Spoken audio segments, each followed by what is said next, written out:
And it's been going on for several years now, several decades. I could argue that it's been going on for several millennia.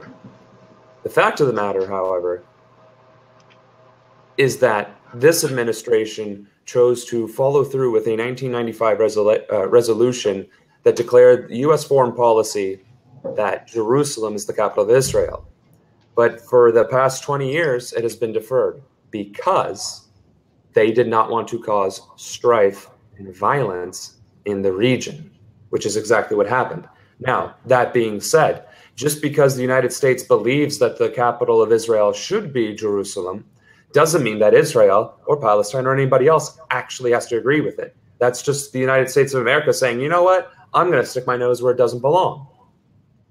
So in a perfect world, in an ideal world, where leaders actually led and when we had actual statesmen and stateswomen in charge instead of sycophants, children, and people with more ego and nepotism than they do have sense, that is what would happen. For one, there'd be a two-state solution already, but for another, Netanyahu and the Israeli state would not have immediately ceased military operations against Palestine. Well, one thing that's really interesting is that the inability for the United States to be tried by international courts, Donald Trump's sheer ineptitude and idiocy may actually open the door for our own war criminals to be taken to task and to be held accountable. And there may actually be a silver lining to his just gross and perverse foreign policy. Now, for those of you watching on the Facebook live stream, I know this is weird because I was trying to get it to stream to several, but I don't think Jitsi allows you to do that at this time. And I'm not exactly sure how to work Be Live. But Joshua is on the Jitsi stream. So if you want to follow that, if somebody could post that into this live stream, that link, you can watch both at the same time. Joshua just asked me a question. That's why I was silent. Or Joshua actually didn't ask a question. He made a point that for the longest time, the United States has been above international law because we are the international police force. If something goes down, the United States fixes it, so to speak, right? But if we're the ones committing the war crimes and if we're the ones guilty of this reprehensible action, now perhaps the door is wide open for us to be held accountable, and not just the Trump administration, but other administrations who are just as guilty of the war crimes and stirring violence and war where they shouldn't have been. So that includes the Bush wars, that includes Obama droning, that includes the Clinton administration and prior. I mean, we could go back as far as until the United Nations was formed, for all I care. Whoever's still alive could still be held accountable. That's why Nazis who currently still reside in the United States or other places around the world are still capable of being tried for war crimes and crimes against humanity. It's just, guess what? Germany, arguably and understandably so, doesn't want to deal with it. So let's just forget it ever happened and hope they die of a heart attack soon. The thing is, justice isn't about letting people die slowly and painfully or whatever. It's about taking action when the action occurs, right? And just because the Israeli state has been a victim throughout all of its existence doesn't mean that they can't be aggressors in their own right.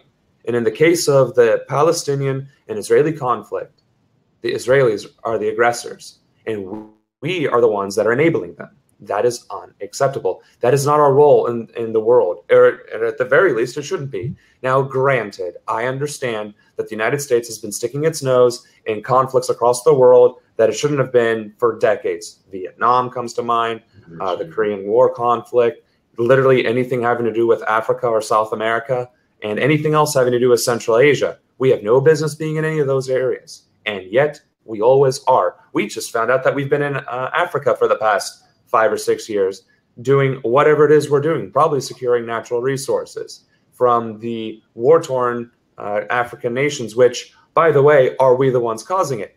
Of course, I could sit here and say we are, but without proof, it's just conjecture. So we'll just simply say that the United States, CIA, and other intelligence agencies and activities are causing far more unrest than what would naturally be occurring in the current state of global affairs. And that is the problem.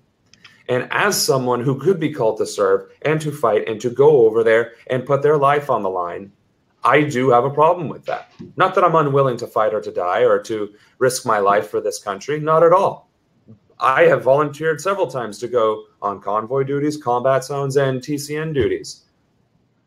But that doesn't mean that those actions would have necessarily ensured the safety and security of this country. Just like incensing North Korea is not going to ensure the safety and security of this country. If anything, it's going to harm it.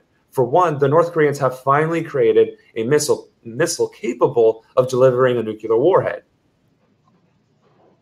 This is now a nuclear capable country that is unhinged and unstable and being led by somebody who is reminiscent to and akin to our president, which is why we have such a low global standing. Now, the personal reason for this, and I've been given permission by Ellie to say it, when Trump made the declaration, declared U.S. foreign policy as it was, it immediately had the ramifications that we spelled out earlier. Israel instantly jumped on it. They didn't have to, but they chose to. So, two guilty parties at this point. However, Palestine also reacted, now granted, in self-defense or perhaps in retribution, however you want to choose to see it. 3 guilty parties because of one man's action. However, the missile strikes from Israel into Palestine caused the immediate deaths of 800 innocent civilians. Never mind the deaths caused by the rioting, which did devastate at least one family that is working on this campaign and is on the United Nations Security Council. 2 children's lives were lost. 2 children who were in this country for Thanksgiving, visiting family, laughing, meeting people, seeing what they would see, walking up to Ellie and saying, "Give Sam $1 because I like what he has to say." That little girl and her brother are no longer with us because of the actions of this fool, of this creature, of this man who is letting his ego drive foreign policy and who is just exacerbating any and all conflicts in the world. Now, I was livid yesterday, and I don't think I would have been able to do this live stream without using the F word as a comma and ranting and raving and simply going out to whatever facility I could and make that voice even more heard. But that doesn't solve our problems, does it? Being angry, being upset, swearing, stomping our feet, shouting. Unfortunately, the only thing that can save ourselves, the only thing that can solve these particular problems is by winning elections, petitioning our government, and replacing these creatures. And I will say the word creatures because that is what they are. You cannot call yourself a human being if you don't even have simple compassion. And what's worse is the vast majority of these people who vote yay for these military actions, who send our troops off to fight and die in these wars, these frivolous wars, mind you, and to cause actions and activities throughout the world that will cause civil unrest, they themselves have never once served. Less than 15% of all elected officials in the federal level of office have ever served any amount of military time. Now, of those who have, even less have even been enlisted. Even less have been active duty for a given period of time. The vast majority have been reserve officers who did it simply because they knew they were going to get into politics and it would be a check to mark on their box. Now, let me tell you something about that. My family goes back generations of enlisted service. I have enlisted members, and I have some that are officers, married in, married out, however it goes. My cousin just enlisted into the United States Army. He's an infantryman. I believe he's even working on getting his jump patch. I don't know if he's working towards Green Beret, but regardless, I have a cousin who's 18 years old, currently serving in the Army. My uncle just, and I mean like last year, retired from the Army as a sergeant major. All right. My father, 12 years Army. My uncle, 4 years Marines. Grandfather served 20 years Air Force. Great-grandfather, World War II, World War I. And then on my mother's side, yes, even the German half of my family had military service. Military service is about as much of my blood and heritage as the skin on my body. All right. When I say, and when I come from that angle, that we do not need to be fighting these frivolous wars, and that there have been wars in our history that needed to be fought, and I say this is not one of them, I have a history. I have generations of proof to back that up. And as a congressman, that might mean something. As some guy behind his keyboard, behind a webcam, maybe not so much. But that's the difference. We are at least trying to make a difference. Joshua, Corey, the dozens and scores and hundreds of other progressives and grassroots out there who are actively engaged in either reforming the Democratic Party, creating a third party, creating grassroots support structures, getting local candidates elected, joining the Green Party, supporting independent movement. Those people are making a difference. All the naysayers, all the detractors, everybody who causes a stir, it's like, well, you're not doing my thing, so screw you, and then causing drama on the internet. You are the problem, and you are the reason why we have Donald Trump.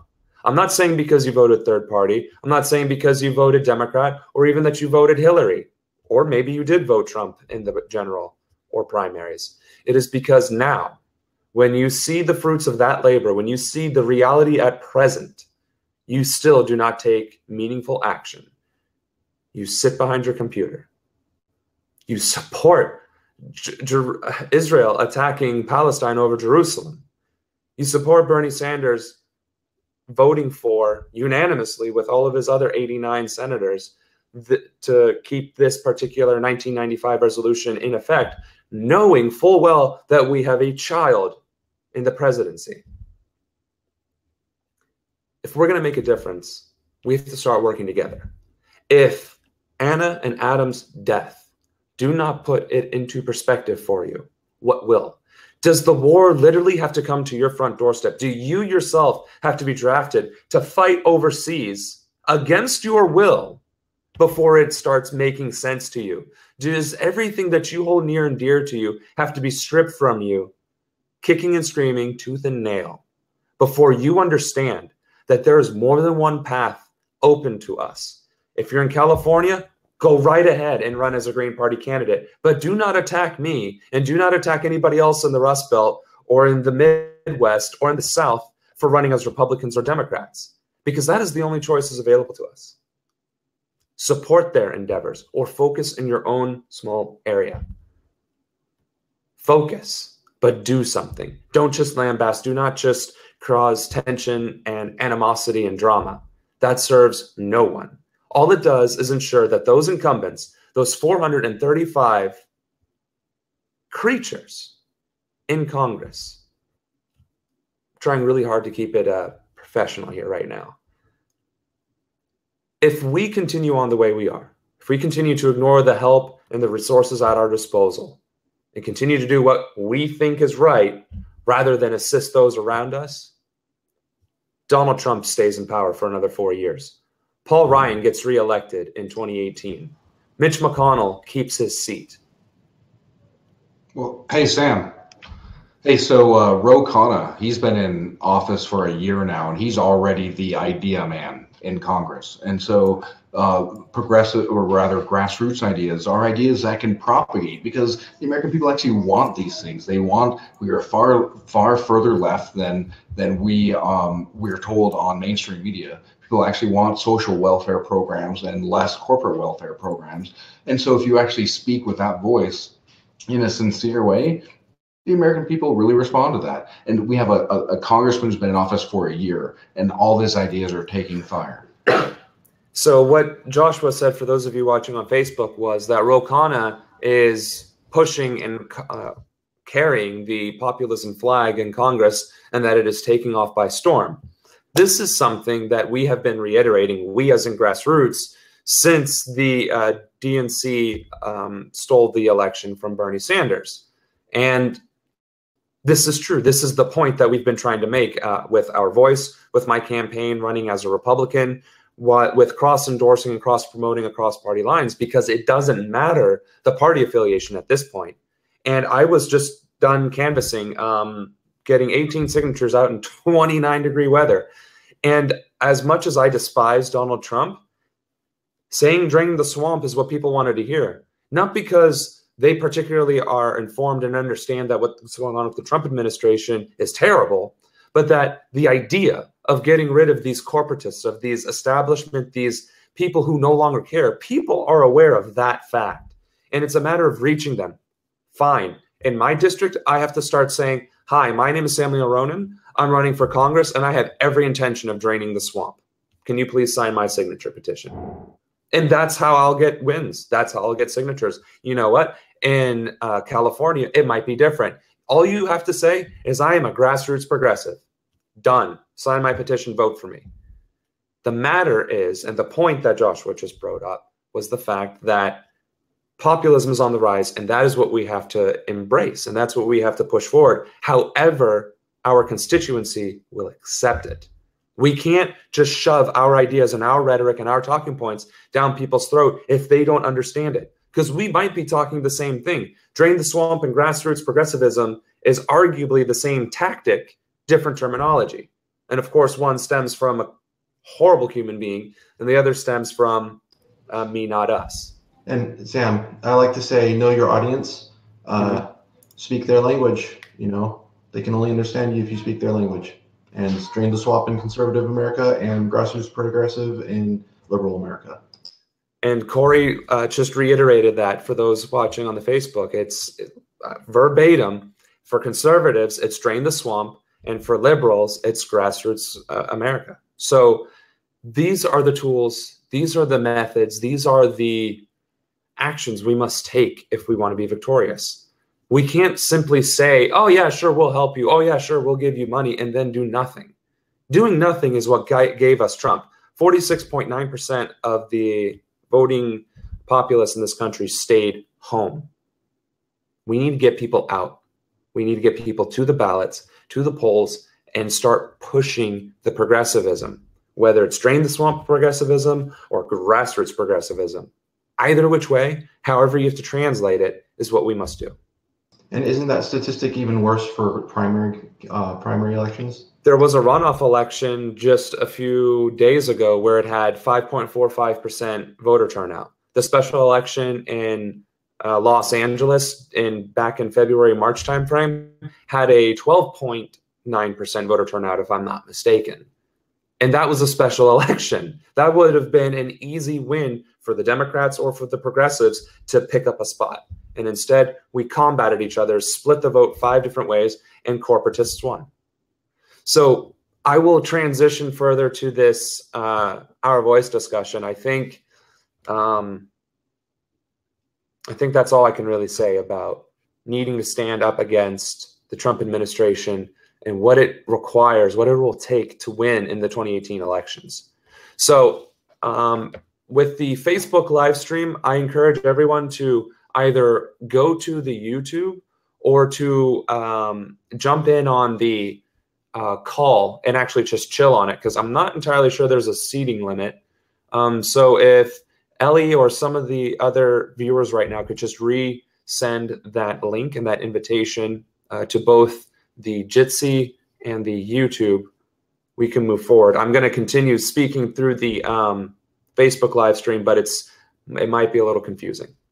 So with that, we're all live streamed. So if you guys could introduce yourself, Corey, go ahead and start for us and show us that swag you got on.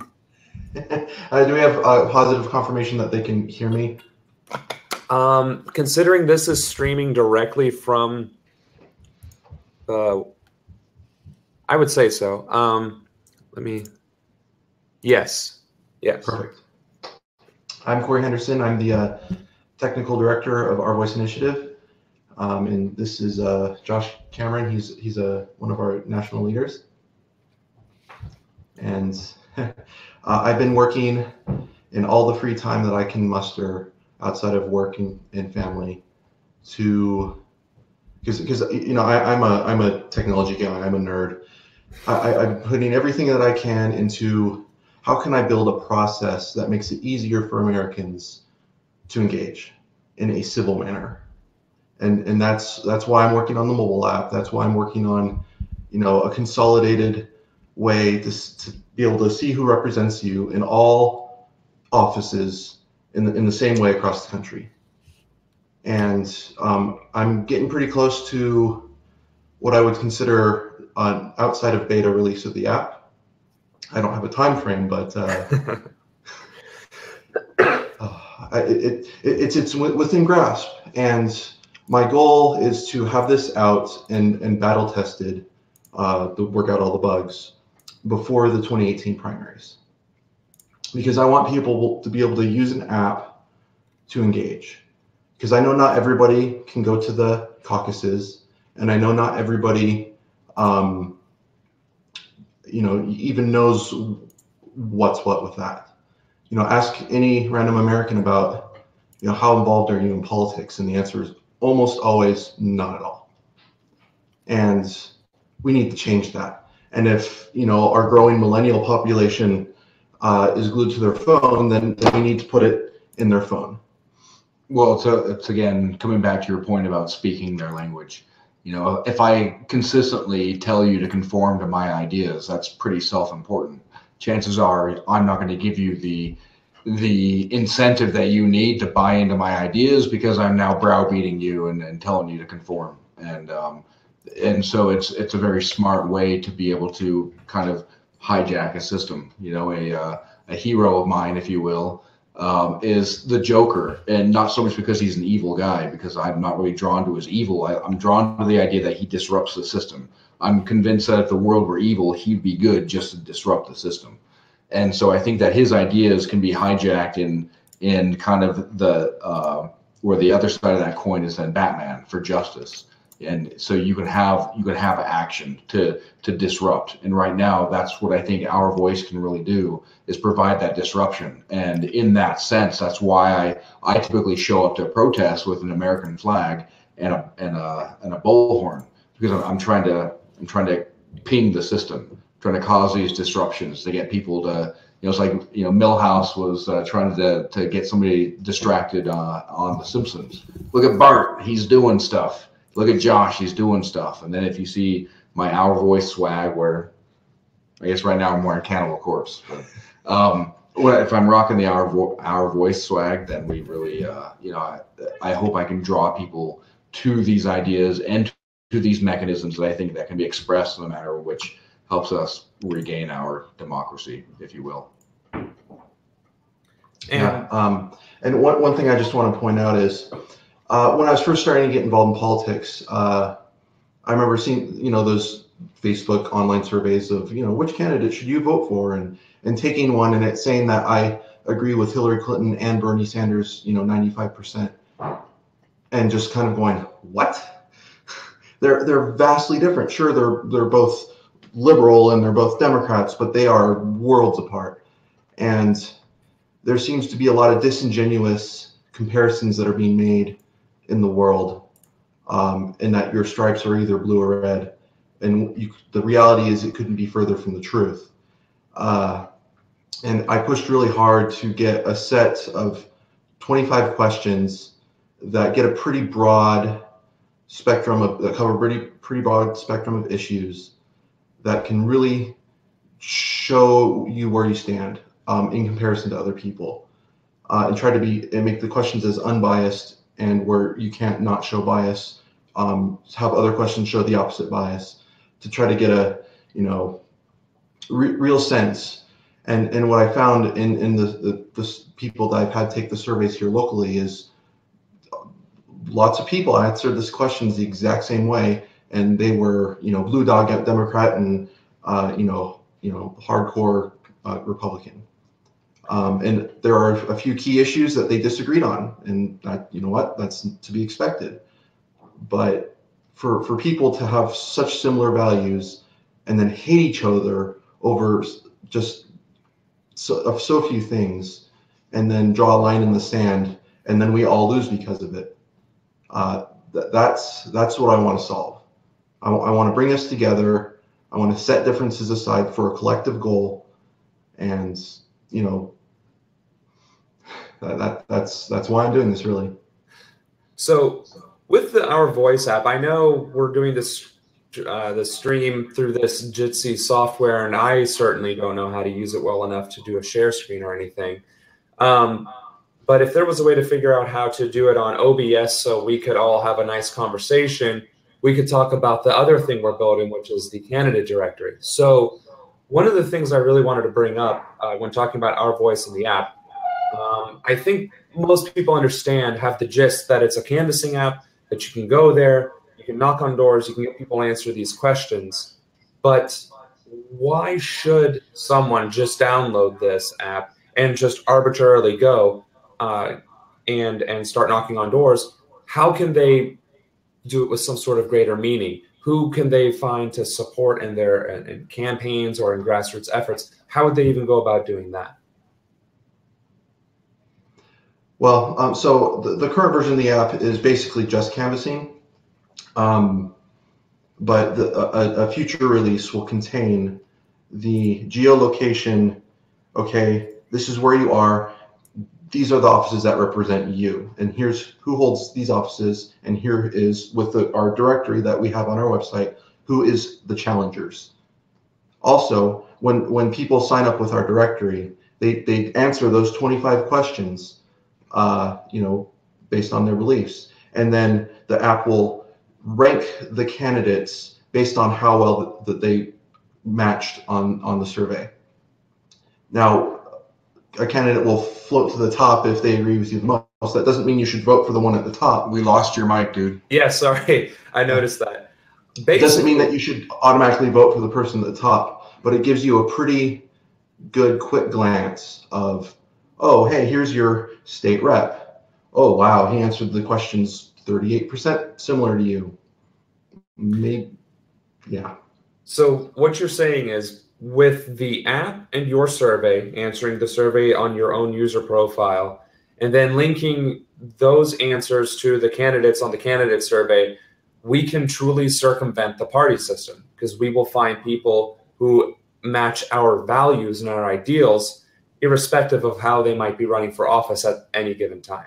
Yes. Well, and then let's say that you were like everybody, nearly everybody else, and maybe the 46% that you brought up that decided to disengage. Well, we have to understand that there are so many barriers to engagement that are purposely there to be barriers to engagement.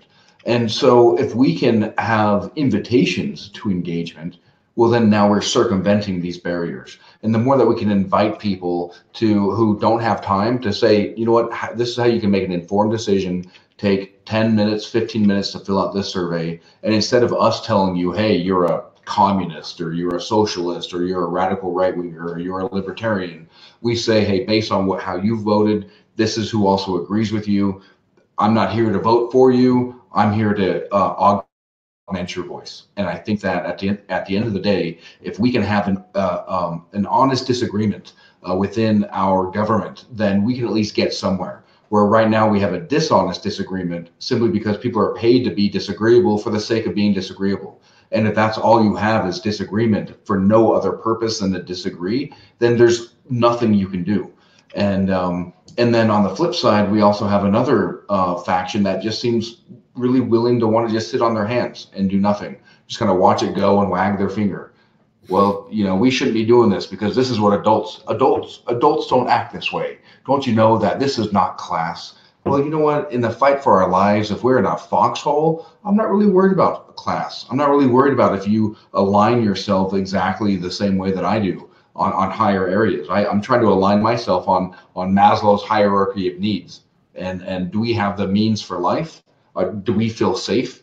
Do we feel a sense of communion and fellowship? Okay, well now let's start giving ideas, giving birth to these higher ideas. But until we can get to this place where we have living wages, people's healthcare is actually funded, and there's a progressive tax system that we pay relatively the same amount, but we're actually maybe even a little bit more. But then you get daycare taken care of. Right now, I was talking about earlier, I pay for advanced daycare for my son. It costs me as much as my mortgage. It costs me about $850 a month. that's crazy. That's a lot of money. And there are so many barriers to engagement at every level to be able to educate yourself and be smart enough to question your place in society and to actually strive for something more. And if we can augment that and help you reclaim your voice for our collective advancement, our voice, and I'd say at the end of the day, that's a damn win. And I hope that I can help with that. And that's kind of the gist of it. I think people tend to forget that this is not just, people like to call this my organization, and it's really not. I might have, had some say into, yeah, in all honesty, Corey built the damn thing. He built the app for sure. And, with the candidate directory, he had a very strong say in putting that thing together too. About the only useful thing I've done so far is yell at people and tell them to work harder. And then me tell them to calm down, just, don't take it personally. And Corey having to be like, stop. But seriously, the Our Voice app, and of course, I know in this live stream on the Facebook, you're going to have to just cross-coordinate on the YouTube. I'm sorry about that. Working on it, I promise.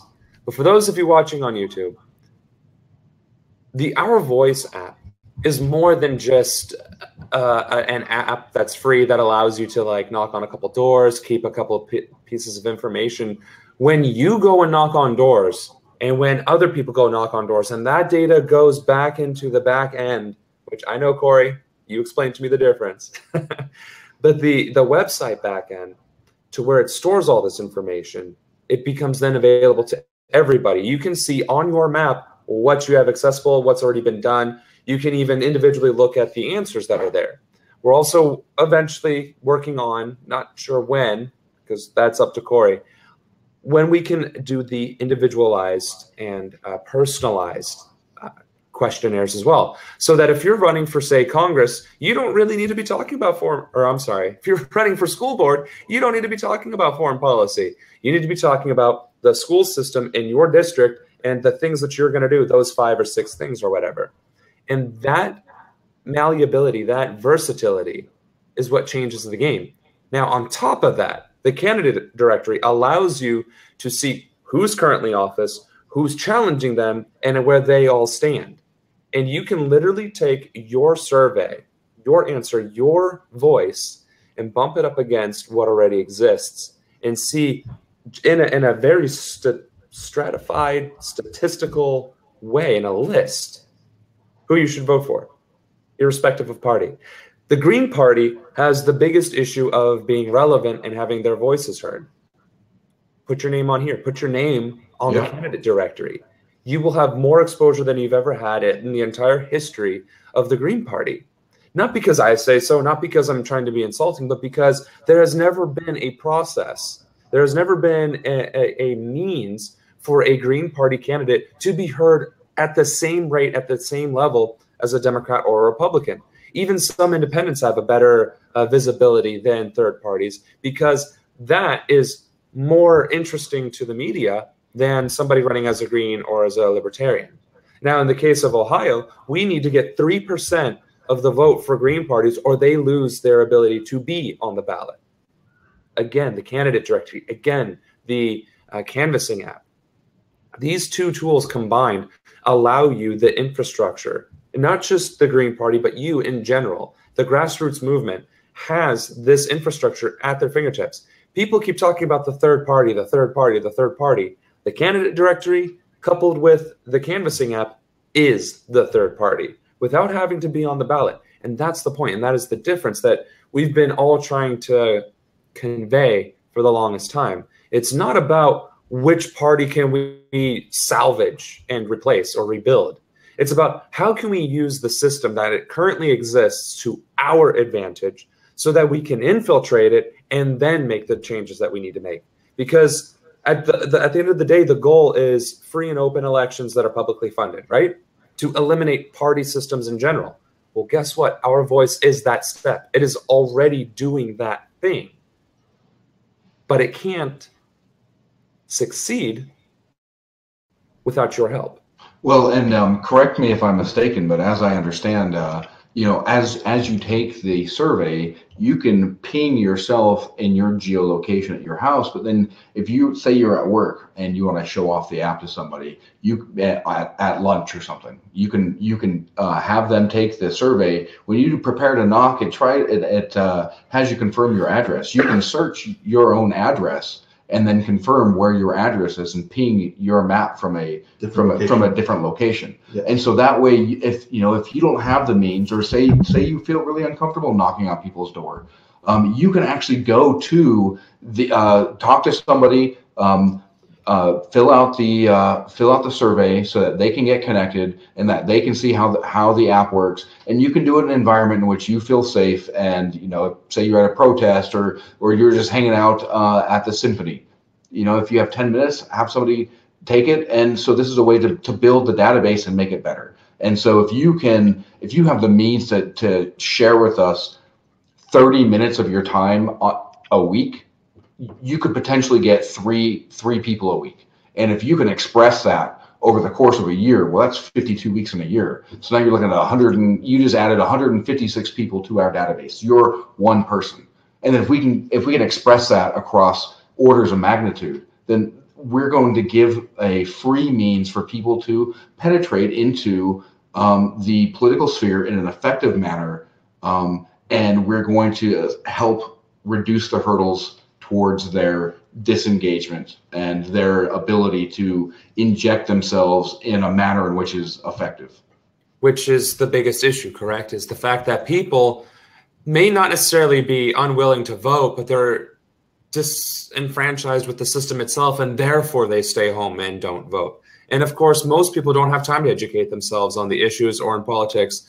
This consumes my entire life. That's the only reason why I am informed on what's going on in current events. But believe you me, when I say I work 50-hour weeks, the last thing on my mind is, gee, I wonder what's going on in my local area. But because I'm running for office and because of all of the political endeavors that I have been engaged in, that is my mission. That is certainly something that matters to me. But I understand entirely why probably nobody in this apartment complex gives a damn about what's going on in politics, because they've worked all week. They want to sit home and relax, put their feet up, drink a beer, spend time with their girlfriend or the loved one. The Our Voice app is designed to be as unintrusive as possible, as simple to use and user-friendly as possible. And the biggest, I guess maybe misunderstanding is that you don't have to go out in this frigid 29-degree weather and be knocking on doors for it to be useful. You can, as Joshua was saying, be in the comfort of your own home and be like, hey, Ma, what do you think about, foreign policy? You don't care. All right. What do you think about healthcare? Yeah, your meds. Yeah, I know, Ma, I know. You got to go to the doctor. They keep telling you to go in downtown. Yeah, Ma. All right, I'm going to put you, Ma, hold up. It'll be hilarious, right? And I know I just used a really terrible Brooklyn, New Jersey something accent. I don't know what it was. It was awful, though. And if you're from that region, I apologize. Point being, it is that simple. And I get it. The few things you don't do at work or the bar are talk about politics. But this isn't politics. This is literally, hey, bro. Hey, what do you think about, universal health care? It's like, I don't know, free stuff. It's like, okay, does not support. Though, if you get cancer, you have to pay like $30,000 out of pocket. And if it was, universal, you'd just be paying what you pay in your paycheck every week. It's like, what? Yeah, it's like, oh, neutral. Boom. Hey, where did you live? Oh, wait, hold on. I got your call sheet right here. It's really that simple, folks. And the same thing with phone banking. This can truly transform phone banking, because before it's, all right, I've got my handy dandy list. Today, I'm going to call John Doe, and their number is 123-123-1234. Ring.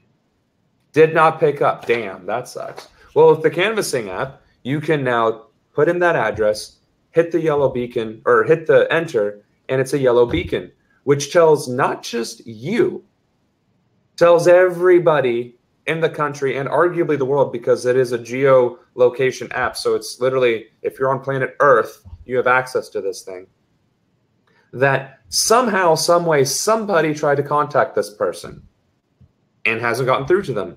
So if you're in California with nothing better to do other than call people in Ohio that have a bunch of yellow markers, go for it. That is the point of all this. It brings politics to the palm of your hand. So when you're on your commute and you're just sitting there on the bus, you know, sitting at a red light, waiting for the train to cross, you're like, well, here's a yellow. Call him up. Hey, what do you think about this thing? Oh, yeah, by the way, I'm just some guy making, you know, oh, I'm a creeper? All right, cool. Yeah. Go back to yellow. Done. Or, hey, my name's Samuel Ronan. I'm running for Congress. Yeah, you hear that loud noise? That's a train going by. I just wanted to know what you think about these issues. Is that a good time? Boom. It is literally that simple. And if you were on Facebook, you just got a really close up on my ear. So let me know if I need it.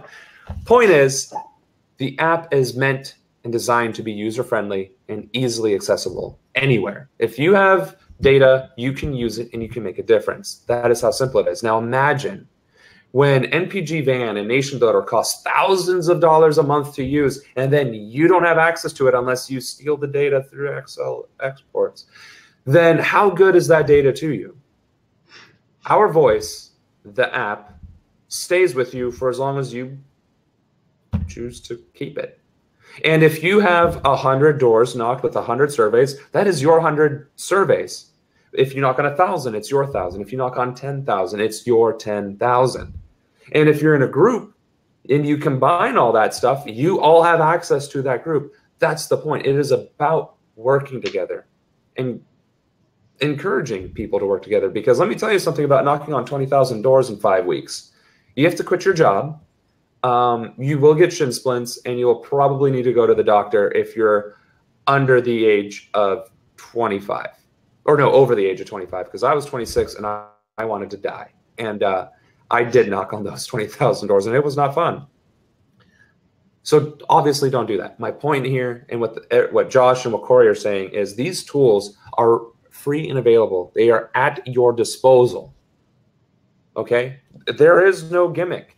The only gimmick that is going to exist is if you're a campaign or an organization, you want access to the whole plethora of data, not your own personal data, the whole plethora, like the entire state of Ohio, and you're Planned Parenthood, and you're like, hey, you know what? I just want to get the state of Ohio data. Can we just have that for free? No. Did you put in the hours? No.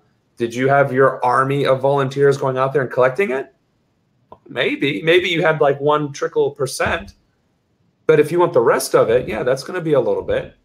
But we're not talking hundreds of thousands of dollars to have access to it for about 3 months. We're talking 0.001 cent per line of data, which is perfectly reasonable for anybody who's needing a massive import of data.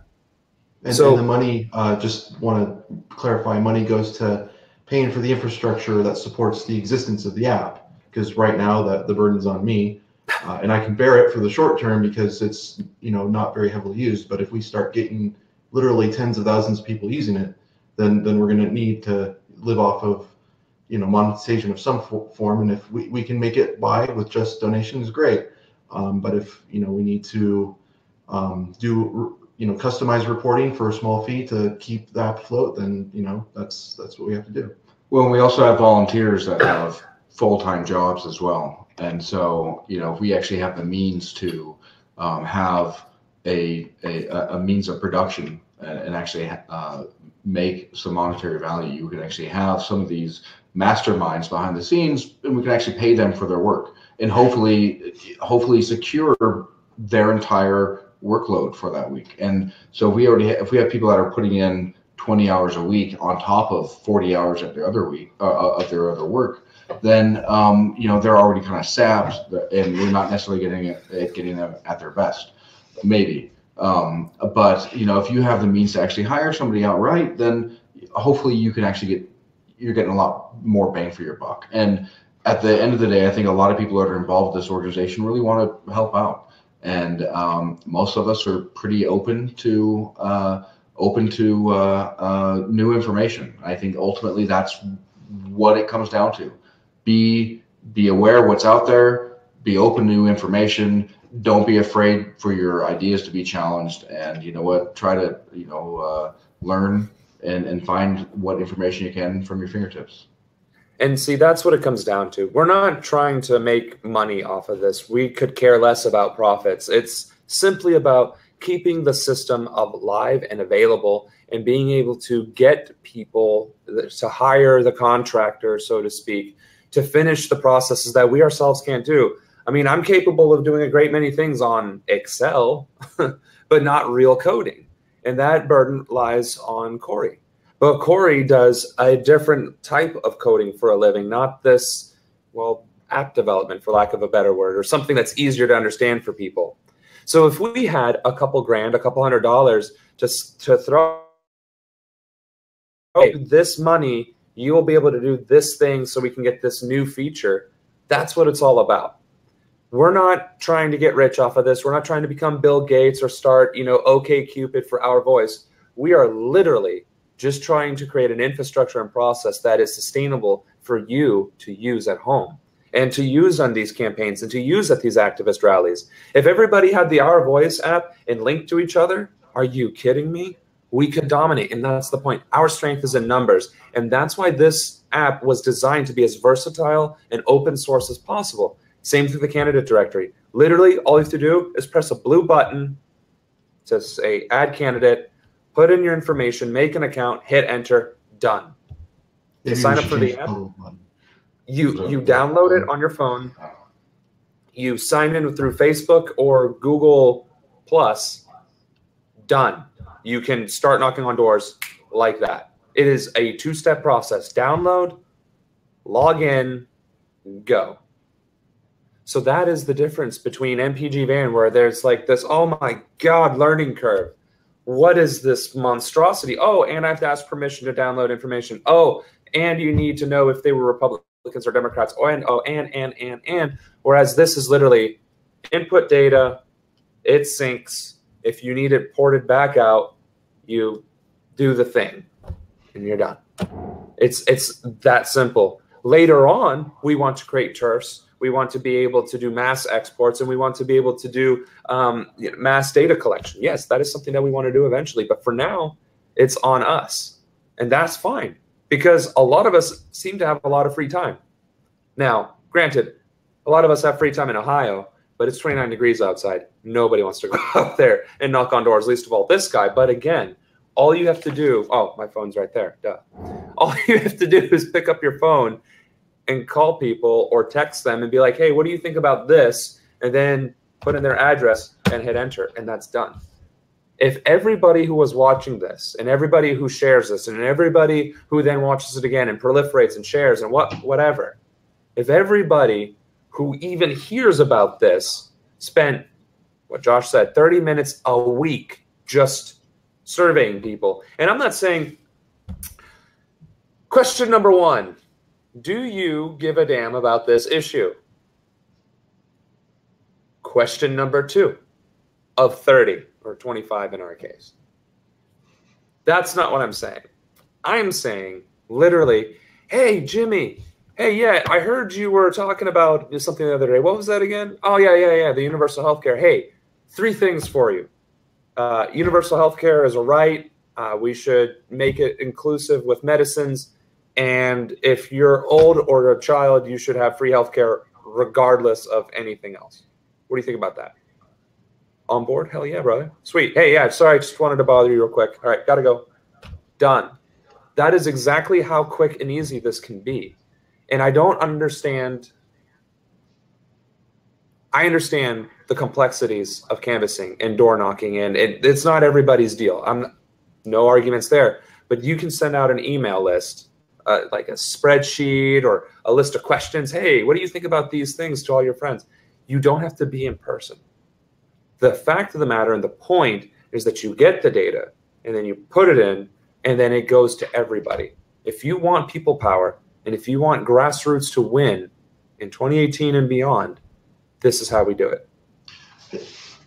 Hey, we got legal opinion that candidates themselves need to fill out the questionnaire. However, because I have done exactly that and created an Excel version of the drop-down list. So I would actually be able to send that out to end users. Like if I were, let's say, theoretically able to connect it to the white pages and send it out through an email address that could handle that sort of influx. Would that be a way to be able to crowdsource and start pinging? Is that possible? Absolutely. So what we're doing right now with incumbents is uploading incumbents because that's publicly available data. That's not something that we have to ask permission for. It's there. When we put candidate information, like let's say it wasn't me who was doing this and I was just somebody else running for office, and all of a sudden it's like, hey, did you go to Our Voice real quick? Go to this candidate directory thing. They have you on there. That can cause some problems, but one of the features is to claim your listing. So if somebody does put you in, such as a campaign manager or some fan of yours, you can go in there and be like, yeah, no, I don't like tapioca pudding, and I'm not much of a lizard person. But I tell you what, I do stand for these things, and I'm certainly running in Kansas. Yeah. Yeah, and Sam, we should note that listings only show up if we approve them, so we need to make sure that our staff does a good job of not posting lizard brains. Exactly. The other concern is that, well, if anybody can just post something, then it's laissez-faire, and what about the corruption of data? Aha. We approve it. And by we, I don't mean me. I mean we as in Our Voice, as in I don't even get to even look at the back end of the website for that reason, because I am a candidate, and that would be kind of self-serving if I had access to it. So it's literally everybody else in Our Voice, and actually it's only Corey and the other web designer who has access to these things. And it's not like, haha, we're gonna control who's on the database. No, we just really want to make sure that somehow I don't think Rasputin, Mussolini, Stalin, Hitler is a real person. Or, Pikachu, I Choose You is probably not running for governor in Florida. It's a good campaign slogan though. Pikachu, I Choose You. Yeah, you could maybe go out LARPing. And so this is it. I mean, at the end of the day, let's say that Pokemon is something that you are very drawn to. And let's say because you like to play with ideas, let's say that you see a philosophy built within these cards, and these cards are ideas that you're expressing. You're a wizard, and that's exactly so you're having this epic battle. And so what? So what? Who am I to like? There's so much worse things. And if I can augment somebody who actually has reasonable ideas to run for governor or run for school board, and they think Pokemon's badass, well, fuck yeah. And dare I say that Our Voice is the Pokemon go to the polls? Oh snap! Oh my God! So just so you guys know, Corey Henderson, our technical director, said these words. Dare I say, Our Voice is the Pokemon go to the polls? Yes. But seriously, folks, all joking aside, all kidding aside, that is exactly what we're trying to do. And with the candidate directory, it's really neat that you can search for things. So there's these different caucuses, right? The Veterans Caucus, the burning, there was some, I can't think of it right now, something Los Angeles burning something. And then there's, I don't know, real progressive. And then there's, Justice Democrats. Type in Justice Democrats and other, so look up the search bar, and boom, you have the entire list of Justice Democrats that are near you or whatever parameter you chose. So to the effect of the joke, say you are a huge Pokemon fan. You're like, you know what? I wonder how many candidates actually admitted on a public internet forum that they care about Pokemon. So you type in Pokemon, you hit enter, and you're like, damn, that is more than zero. And you see all the cool Pokemon Go people. And then you see my name with Valor next to it, and you realize, oh, this guy, he's for real, because Valor, they don't mess around. They go out into the boondocks with a 9mm, 2 clips, and a freaking bottle of coffee, ready to go catch themselves some Pokemon. All right? They are ready.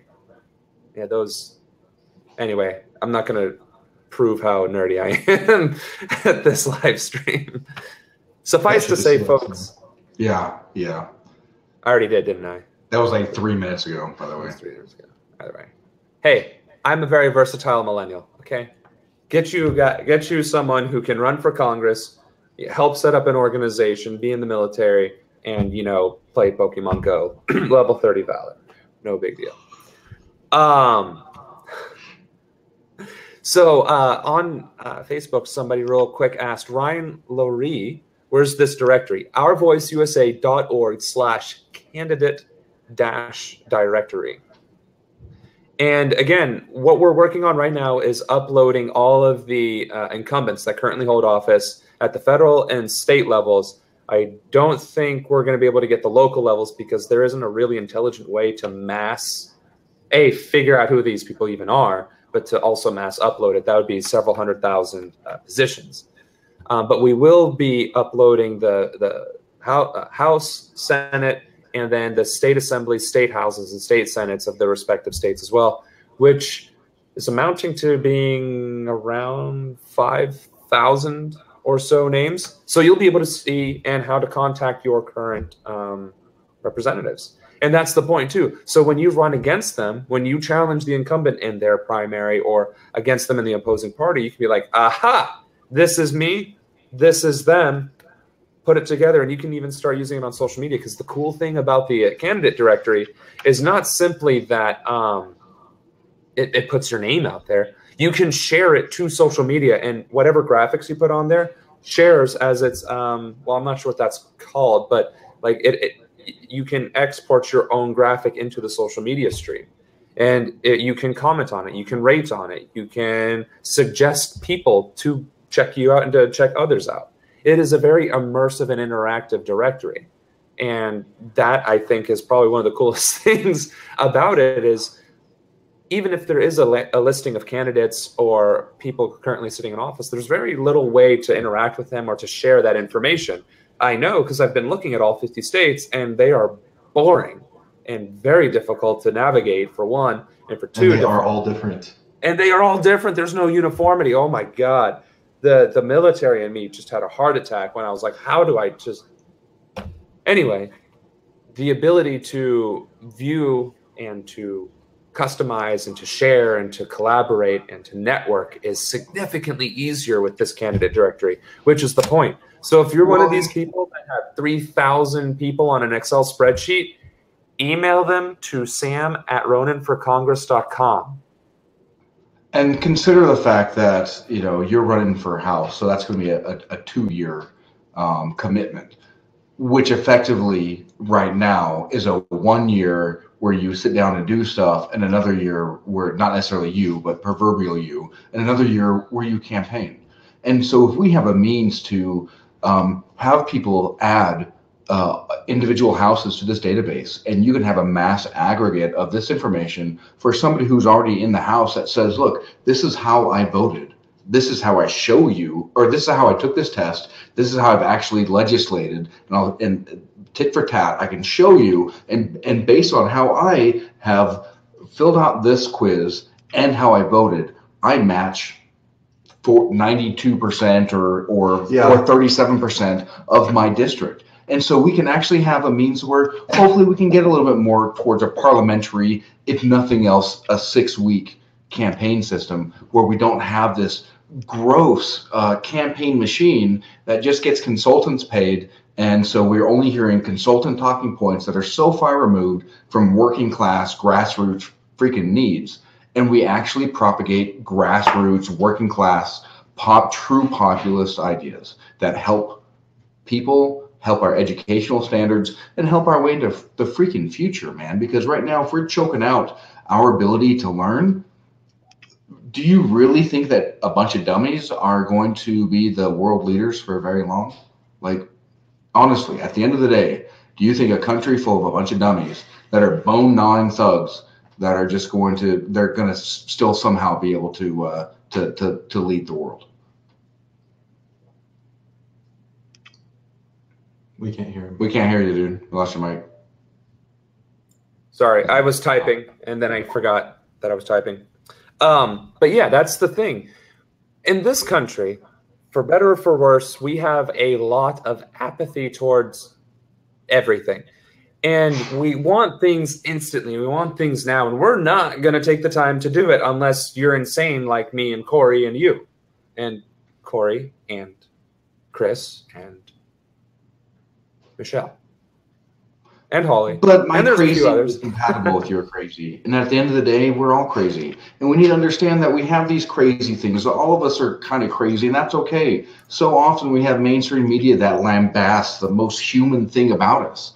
And this is ridiculous. Hopefully, if nothing else, this will bring together our collective humanity, and we'll be able to propagate human ideas, human ideals, and again, legislate from a Maslow's hierarchy of needs from the bottom up, as it should be. And that's, I think, I really wish I had $1 million. I mean, even $10,000, I would gladly waste all 10,000 of those. If I had a friggin' Bitcoin, I would spend that on marketing, because I think people are so frustrated and so confused, and they need and want a thing to do, to take action and initiative. When I see my Facebook stream, I see a lot of sorrow, I see a lot of anger, and I see a lot of desperation. Depression, perhaps, but I also see a willingness to fight back. Like, what can I do? Please tell me what it is I can do. Give me the thing. And people are like, you need to support your local blah, blah, blah. Why aren't you doing this and that and the other? It's like, stop. You're being antagonistic. You're not helping. You're exacerbating the issue, right? Enough of this. There are things you can do. It's very simple. Pick up your phone, download an app, and ask people things. That is the thing that you can do. Information is key. Information is everything. If I had this app last year when I was running for office, my life would have been exponentially easier. For one, I would have known if my handouts were even going to work, because I bought 60,000 of them hoping that my platform was going to be the right platform. Now, hindsight being 2020, it was. I just had the wrong label next to my name. But again, if I had this app and I could be like, export, Democrat, Republican. This app doesn't do that because we don't care about that. We care about issues. Okay, so I go to the Warren County affairs. Okay, yeah, this is a 80-20 district. Yeah, you know what? I'm going to stick with these values because that's what my district gives a damn about. And I'm going to run as Republican. That is what we should be doing, right? And Corey, you gave me an eyeball, an eyebrow raise. So maybe we can add if they're Republican or not. I think it is an option in the survey, isn't it? Or no, that's just for the user. Whether or not we add it, well, I certainly don't personally care whether someone's a Democrat or Republican, and that kind of, I try and make that show in the app as I code it. But maybe that is useful information just in general that I dismiss out of hand because of my bias against the system. Well, I hear you. So we can hash that out as a team to see, what improvements we need to make to that survey. Because right now the survey is just the questions. It doesn't ask for any metadata. It doesn't ask for their name or any contact information. And I know that we did want to add that. So what political affiliation would be part of the metadata, and of course optional. Yeah, and see, it's these things about what do people want, what do people need, and what can we offer them.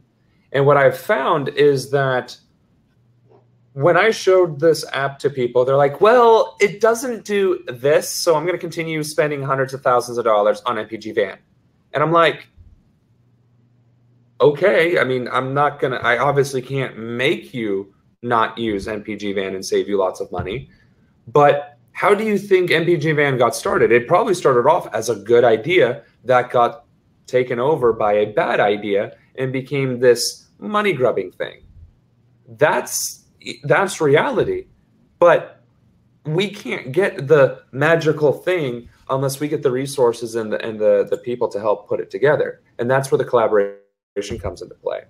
So that's just one of the feedbacks that I got was, well, what about the party affiliation? And it's like that, again, I don't care. It doesn't really matter to me either, but it might be one of those extra, hey, would you mind telling us what party affiliation you are?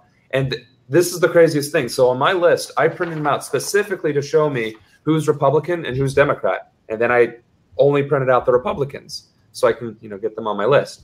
Turns out this one guy was a Democrat. And it showed that he voted the past 3 years somehow as a Republican. He's like, no, I'm a Democrat. Clearly, something in your voting history begs to differ, but so be it.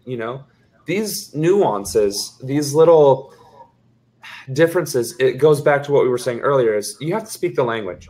And people in general don't associate their values with a party. They associate the party with their heritage, with their, their identity. It's identity. Yeah. Well, and it's an ineffable thing, which is why when you ask somebody, well, why do you vote with your party? There's usually no real coherent idea. It's just this ineffable thing that nobody can really put an exact fine point on.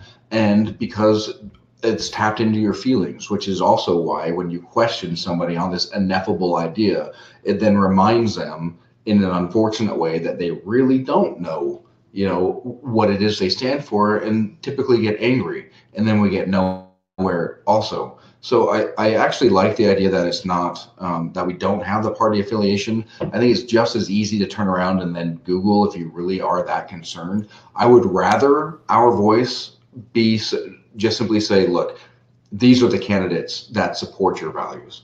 Take it or leave it. If you are so smitten to the party structure, and we're not going to reach you anyway. Well, then chances are we're not going to reach you anyway. And then also you can take an extra 5 seconds to hit your little Google microphone and say candidate such and such, which political party or whatever, and it's going to pop up. And so, I mean, it's not going to be that hard, and you still have you still have that information at your disposal. And I like the idea that we are challenging that the parenthetical letter somehow represents values, because it's nothing more than this vague. If we put hope on the ballot, oh my God! If we lead with our values, like what? I mean, what does this mean? Well, on that note, I mean, we just saw the Unity Commission and Nomiki Konst, bless her heart. I mean. Dude, Nomiki. Wow. I mean, I have a mic, I think, that I use as a prop, and I need to find it so I can drop it somewhere, because that's what she did. Dude, it was amazing. It was, and you know what? A part of what she was saying was what I was saying in the DNC chair race. She just happened to be on the commission and was able to just hammer that sucker home, and when she was there, it brought a tear to my eye. It brought a literal tear to my eye. But here's the thing. What did we see? We saw then, as we're seeing now, not just in the party, but in politics in general, these people do not care. They don't. And I could of 30,000 signatures that I could put on the desk of my current congressman, and he could just throw it on the ground and not give a damn. Because that is the strength of our petitions, unfortunately. If it meets a certain threshold, okay, great. There's a threshold that we can achieve. 100,000, 300,000, great. We reach it, but guess what? Those have to be verified. So if you put out 100,000 signatures to the dot, all they have to do is say, that one doesn't count, and your entire petition is thrown away. All that work is for nothing. This app and this directory says, okay, you want to play those games? So will we. Your opinion doesn't matter. Ours does. The people, this district, our community, that is what matters. And this is where we stand. And you get to see this heat map of, people care about healthcare. People care about their jobs and the economy and lowering taxes and making education more affordable and more accessible. And hey, maybe actually having to do with your degree. Who'd have thought going to college and learning about 13th century literature when you're becoming an aerospace engineer is irrelevant to you and doesn't give you any industry experience whatsoever? Because let me tell you how useless that class was to me. Yeah, out of somebody who's seen maybe collectively 20 plus seasons of Star Trek, I would like to challenge that idea that there may actually be somebody that has language that's very similar to 13th century literature, and so you may be a xenolinguist in centuries to come. You may need these skills, so I would push back on that. Fair enough. Point being, we can certainly cut back on the tuition debt. Yeah. We should tie in the degree system so that it actually correlates and coordinates with industry needs and specifications. And then we can hold the industry accountable for saying, hey, jerks, there's all of these new people with their fancy, shiny degrees that you've been clamoring for the past 20 years. They got them. Hire these people and train them. Well, and also something that, I lived in Indiana for 7 years, and I don't think Indianans and Ohioans are really that much different. And I think if we talk about jobs programs and people see the value of a living wage, and they understand that this idea that, well, if you don't like a minimum wage or you don't like a low wage, just go get a different job. While that seems like a reasonable thing to say, if you unpack that further, it's effectively saying anyone who holds this job deserves to make a non-living wage. And so this is where we start running into problems. And we show a divorcement with reality when it comes to education, in that, as you were talking about degrees, we want to be able to work within our degree, but also we're still going to need very blue collar jobs, carpenters, plumbers, electricians, because we can't have farmers. We can't have the standard of living that we have without these jobs. And so I would also really like to see a push for trade schools as well as a push for STEM education, because again, as a Star Trek nerd, and being that I live in the age of Elon Musk, at some point, we're going to likely try to extract minerals from our moon or from Mars. And we're going to need plumbers, we're going to need electricians, we're going to need mechanics, big wheel mechanics up on the moon, and that can work in limited gravity. And so there's going to be, if we actually work towards the future, it's going to open up a lot of different jobs, and we can actually use technology and how it disrupts to give birth to new jobs in new sectors, in new areas, rather than fear it and hold on to archaic ideas simply because it's worked before. And see, that's one of the things that we're doing in the campaign, regardless. Now, that's not just, to spout or tout the campaign, but a school to work program, and specifically in the vocational schools. I mean, my brother is very successful for being a 20-year-old, simply because he's doing an electrician apprenticeship. He's getting his journeyman in a year or two, and he'll be able to make $26 an hour. What, as a 21 or 22-year-old? That's ridiculous.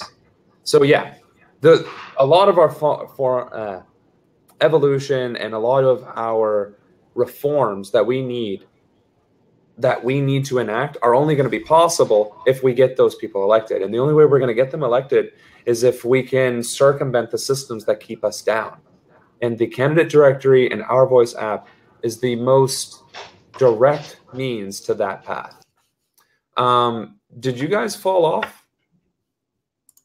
I'm seeing some connectivity issues. Okay, I can at least hear you still, so we're good.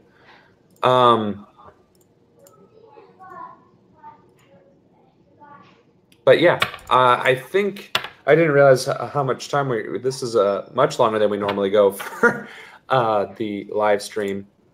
With that being said, though, I think we got a lot of information in. I think we got a lot of what needed to be talked about out. Do you guys have any other things for the audience to say or to hear? Support net neutrality. I mean, if there's anything that Our Voice is hopefully going to convey, is that on a Venn diagram where you've got a circle and then another overlapping circle, the vast majority of us overlap in so many more areas than we don't. If we again look at things through a Maslow's hierarchy of needs, how do we sustain life? How do we feel safe? And how do we have a sense of community and fellowship? And if we can look at politics this way and augment people running for office and augment grassroots voices in this capacity, in this way, net neutrality is required in order to facilitate that. Then we're gonna win. And this is why they're so scared. This is why they're trying to roll back net neutrality.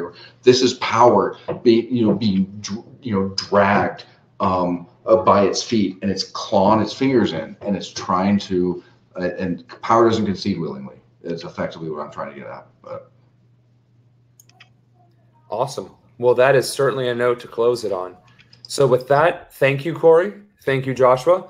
I don't know if we figured out necessarily what was going on with Jitsi, but I think that worked well as far as being able to bring others on and have a conversation and have it go to at least one place correctly. We can do this in the future. So Corey, when you start doing the Our Voice live streams, Jitsi might be something to consider. Just remember that the URL at the top is a little silly and it's random, and I don't know how to change that to being like, say, /OurVoice, but anyway. Yeah, it looks like they use float tables. Whatever that means, yes. And actually, before we close, there was one thing that Paul wanted to ask, which was when we were talking about canvassing and phone banking, do we think that it would be possible to create that as a functionality of the app to where you could directly phone bank from the app? Well, like I always tell anybody who asks something like that, anything's possible. It comes down to resources and priority. If that's something is really beneficial to you, give us money and that will become more of a priority. I mean, I hate to say it in those terms, but I have the direction that I want to take, and it gets tugged one way or the other based on feedback that I get from the rest of the team. But if we could hire somebody to help out, well, they're going to do what they're going to do, and I'm going to do, and it's going to go in the same bucket. So if you think putting a few grand into this app to get what you want out of it will help you, 10 times 10, then yeah, there you go.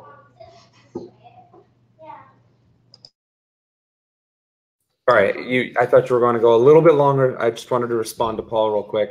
And actually, so since the question is already being asked about why can't we just upload candidates to the directory outright and then just have them live and then have them accept it, would that be the same concern for call lists?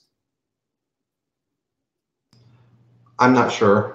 Again, putting someone else's information into the candidate directory comes back around to a legal and perception issue. And I kind of want to say the same thing here, but I haven't really thought about it, so I'd have to get back to you. Fair enough. Then I guess we can. Well, I mean, there's 5 more minutes until the half hour. Let's just do 5 more minutes of Q&A. I'm sure there's been a couple. Maybe one question that's something that's been tickling the back of my head, if I may ask a question, is can we create surveys that we, like you see, instead of Act Blue, Our Voice, where it says, hey, take 10 minutes, take the survey, and ping in yellow circle your information. So, help democracy. And hey, if you have $3, throw $3, and have it kind of just pop up to a. So custom surveys with your own questions? Can we do that? That can be done. Where it becomes difficult is enabling it at scale, which is why it hasn't been a priority. I wanted to get the system in place first before we tackle that, but that is on the long-term goals. Okay. Now, one thing that you kind of mentioned Act Blue, one thing Our Voice can do is with the candidate directory, you could put your, say, donor link in as your website, and then you could share it from there as your profile. Now, as far as being the intermediary donation, whatever, that could very well be a down the road kind of thing, because if we're already asking legal questions, like that is a legal question. And it's not that I have anything against being a money handler for the organization. It's merely that if we're gonna do it, we need to make sure that we're doing that right. Same thing with the political consulting. We want to be able to help people, but we also don't want to extend ourselves, right? That's why with Our Voice Political Consulting, we're really just trying to make the digital templates and get you off the ground. Something that shouldn't take more than an hour of someone's time taking into consideration to make it happen. Otherwise, we can't promise to help fundraise, and we certainly can't promise to do social media streaming for you or canvassing at that point. That is also way down the road once we have that steady influx of resources.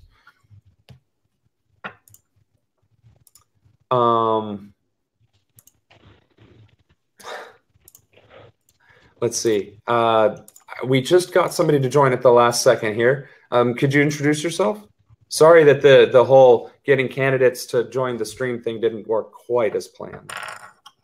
Oh, you talking about me, Sam? Trevor, hey. Yeah. We did the veterans part in the beginning of the stream. Now we were talking about the Our Voice app and directory. But by all means, you can tell us a bit about how having these kind of tools can help us get people elected that'll support the marijuana industry. I know that's something that is very near and dear to your heart and that you've been advocating for several years due to your own military medical needs. Unless, of course, he just, got booted, which that does seem to be the case. Well, in either case, medical marijuana is something that a lot of veterans use for pain relief, but as well as treatment for PTSD. Now, I don't have PTSD and I do have pain, but I'm still in the reserves and I still get tested. So I couldn't use it if I wanted to. But for those veterans who are no longer in service, or even if they have a service-connected injury or disability and they're still active, I think it should be something that's available to them, because as long as you're not getting high in the middle of roll call, I think you're fine. As long as you're not, smoking a blunt or eating, edibles while working on aircraft, I don't think there's going to be an issue, because people drink and people smoke all the time too. And yet they can still do their job perfectly fine because they don't do it while on the job. And if you're stupid enough to drink, smoke, or get high on the job, that's on you. So with the legalization of marijuana, it's something that really does benefit the troops. And for everybody who has their yellow ribbon on their car or their door, that's really something you should consider supporting. So,